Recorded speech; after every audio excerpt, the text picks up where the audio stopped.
Marksizm 19. yüzyılda Avrupa'da yayılmaya başladığında Marx ve Engels bile durumu Avrupa'da bir hayalet dolaşıyor diye özetlemekteydi. Bu hayalet 1917 yılında Rusya'daki Bolşevik devrimiyle vücuda geldiğinde kapitalist dünya bunu sistemdeki bir sapma olarak, tekil bir örnek olarak ele alma eğilimindeydi. Oysa 2. Dünya Savaşı biterken Sovyetler Birliği Avrupa'nın iki büyük kurtarıcısından biri olarak ortaya çıkmış, kurtardığı bölgelerin çoğu kapitalist dünyanın dışına çıkmıştı. Savaşın sonunda dünyadaki iki süper güçten birisi olan ABD için bu durum bir sapma ya da bir anomali değil, başta kendileri olmak üzere tüm dünyayı tehdit eden ideolojik bir sorundu. Bu dönemde Amerika'nın Sovyetler Birliği'ndeki üst düzey diplomatlarından birisi olan George Kennan, ABD'yi Sovyet niyetleri ve kapasitesi konusunda uyarıyor. Bu uyarı kısa süre sonra Amerika'daki güvenlik ideolojisinin destekleyicileri ve askeri sinayi kompleks tarafından çok kısa sürede ulusal bir güvenlik politikasına dönüştürülüyordu.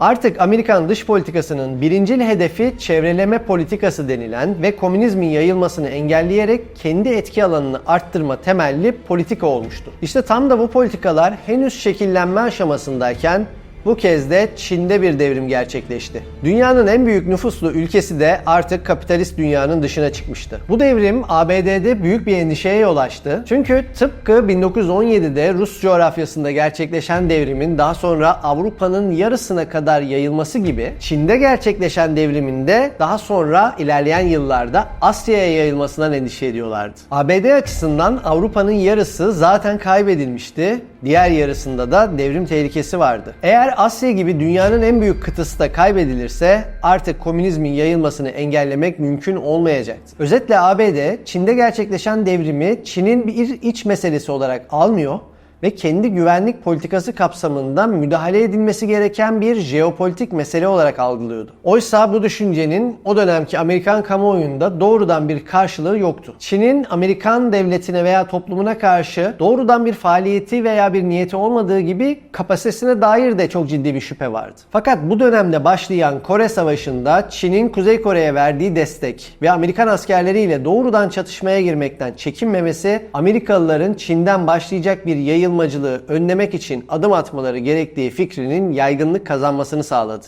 Ve bunun bir politikaya dönüşebilmesi için desteği gerekli olan Amerikan toplumuna bu süreci anlatabilmek için kullanılan metaforlardan bir tanesi evet dominoydu ama ondan önce kullanılan metafor bowling oldu. Dönemin ünlü gazetecileri Alsop kardeşlerden Stewart Alsop, Çin'den yayılan bir devrimin bowling'de lobutların birbirini devirmesi gibi rejimleri teker teker devireceğini söylüyordu. Şöyle ifade ediyordu Alsop. Baştaki lobut Çin'di. Şimdiden devrilmiş durumda. İkinci sıradaki lobut Burma ve Çin Hindi'dir. Onlar giderse bir sonraki lobutun Siam, Malaya ve Endonezya ile arkadan devrilmeleri oldukça kesindir. Ve eğer Asya'nın geri kalanı da giderse bunun bir sonucu olarak ortaya çıkacak psikolojik, politik ve ekonomik mıknatıs gücünün 4. sıradaki 4 lobutu yani Hindistan'ı, Pakistan'ı, Japonya'yı ve Filipinleri yere indirmesi hemen hemen kesindir. İşte Alsop'un ikinci dalgada tanımladığı Hindi-Çin'i adlı bölgede yer alan Vietnam'da başlayan savaş,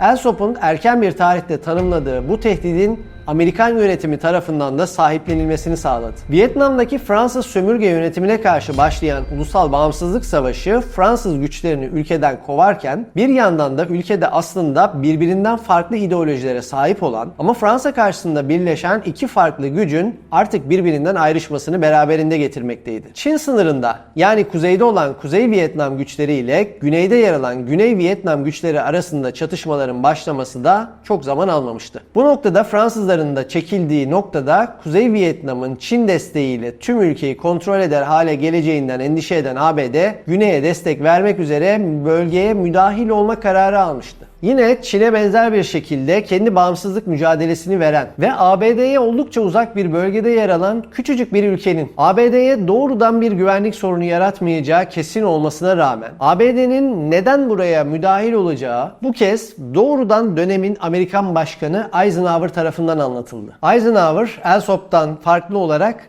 domino metaforunu kullanmıştı. Eisenhower'ın sözleri kesintilerle birlikte özetlemem gerekirse şu şekildeydi. Dizilmiş bir sıra domino taşınız var. İlkini deviriyorsunuz ve yavaş yavaş giderek hızlanarak sonuncusunu da deviriyor ve sonuncusu daha çabuk yıkılıyor. Yani tek bir ülkede yaşanan olayın etkileriyle çok derin etkileri olabilecek bir parçalama yaşayabilirsiniz. Başkan Eisenhower'ın bu yaklaşımı çok kısa süre sonra Amerikan Milli Güvenlik Kurulu'na da yansıdı. Amerikan MGK'sınca alınan kararda Komünist Çin'in mevcudiyetinin doğasında yer alan saldırgan yapısının Hindi Çin'e saldırıyı beraberinde getireceğini ve bir tek Güneydoğu Asya ülkesinin kaybının bile kalanların da kolayca komünizme teslim olmasına veya komünistlerle anlaşma yapılmasına neden olacağı vurgulanmıştır. Bunun yansıması tahmin edeceğiniz üzere Amerika'nın adım adım Vietnam Savaşı'na müdahil olmasıydı. Ama yine de şunu belirtmeliyim ki domino teorisi ortaya çıkıp Milli Güvenlik Kurulu kararı haline gelse dahi Amerika öyle hemen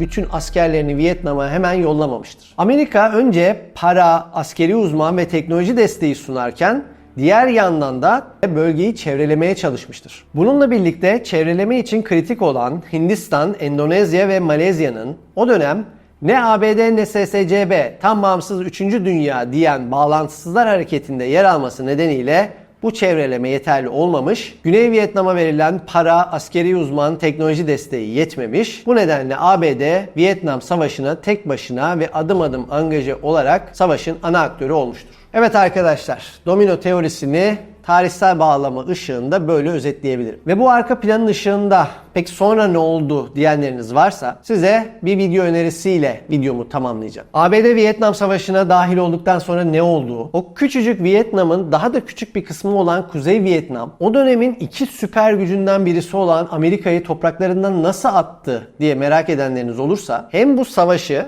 hem de bu savaş üzerinden gerilla savaşının ne olduğunu anlatan videomu size öneriyorum. Bu videoya yukarıdan gördüğünüz bağlantı üzerinden ulaşabilirsiniz arkadaşlar. Yeni videolarda görüşmek üzere.